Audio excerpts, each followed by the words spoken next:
அவுலியாக்கள் என்ற அடிப்படையில், அடங்கப்பட்டிருக்கின்ற நல்லவர்கள் என்ற அடிப்படையில் கபர்களுக்கு முன்னால் மரணித்திருக்கின்ற அந்த மனிதர்களிடத்திலே போய் என்னுடைய பாவங்களை மன்னியுங்கள் என்றும், என்னுடைய குறைகளை தீர்த்து வையுங்கள் என்றும், எனக்கு உதவி உபகாரம் புரியுங்கள் என்றும் இன்றைக்கு அவர்களை பிரார்த்தித்து அதற்கு வணக்கமாக வழிபடுவதை நாங்கள் பார்க்கிறோம். அன்பார்ந்த சகோதரர்களே, இது என்ன காரணம்?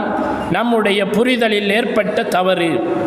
நமக்கு வணக்கம் என்று அவைகள் சொல்லித்தரப்படவில்லை.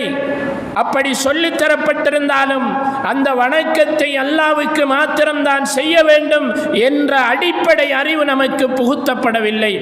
அன்புக்குரிய சகோதரர்களே, அதனால் இன்றைக்கு சமூகத்தினர்கள் என்ன செய்கிறார்கள் என்றால், அல்லாஹ்வுடைய படைப்பாகிய மனிதர்கள், அல்லாஹ்வை வணங்க வேண்டும் என்று பணிக்கப்பட்ட மனிதர்கள் அவர்களுடைய கபர்களுக்கு போய் பிரார்த்தனை புரிகின்ற ஒரு நிலைமையை நாங்கள் பார்க்கிறோம்.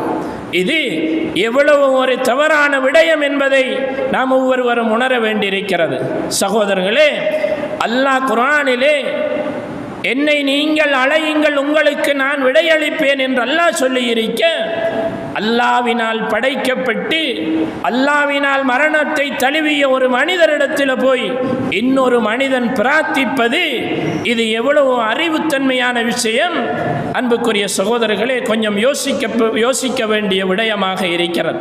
எனவேதான் இந்த விடயத்தில் நாம் மிக கவனமாக இருக்க வேண்டும். எனவே சகோதரர்களே, அல்லாஹ் திருமறை குர்ஆனில் அந்த நோன்பை பற்றி பேசி வருகின்ற பொழுது எங்களுக்கு ஒரு வசனத்திலே இப்படி சொல்லி காட்டுகிறான். வஇதா ஸஅலக இபாதி, என்னுடைய அடியார்கள் என்னை அழைத்தால் நபியே நீங்கள் சொல்லுங்கள், ஃபஇன்னி கரீபுன் உஜீபு தஅவத்தா, அவர்களுக்கு விடையளிக்கின்ற விடயத்தில் அவர்களோடு நான் மிக நெருக்கமாக இருக்கிறேன்.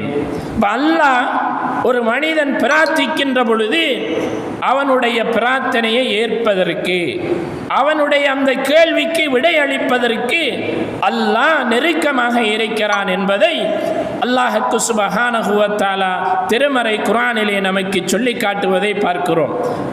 சகோதரர்களே, அப்படியானால் இந்த பிரார்த்தனை செய்கின்ற விடயத்தில் நாம் எப்படி நடந்து கொள்ள வேண்டும்? பிரார்த்தனையை நாங்கள் எவ்வாறு எங்களுடைய வணக்கமாக அவற்றை நிறைவேற்ற வேண்டும்? அதற்கு ஒரு வரையறையை, ஒரு முறையை இஸ்லாம் நமக்கு சொல்லி காட்டியிருக்கிறது.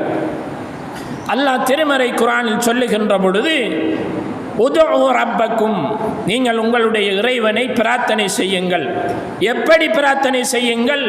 தலர்ருவன் வ குஃபியா, உங்களுடைய இறைவனை தாழ்மையாக, இரகசியமாக, பணிவோடு நீங்கள் பிரார்த்தனை செய்யுங்கள் என்று திருமறை குர்ஆனிலே அல்லாஹ் சொல்லி காட்டுகிறான். பிரார்த்தனை என்பது சத்தமிட்டு கத்துவதோ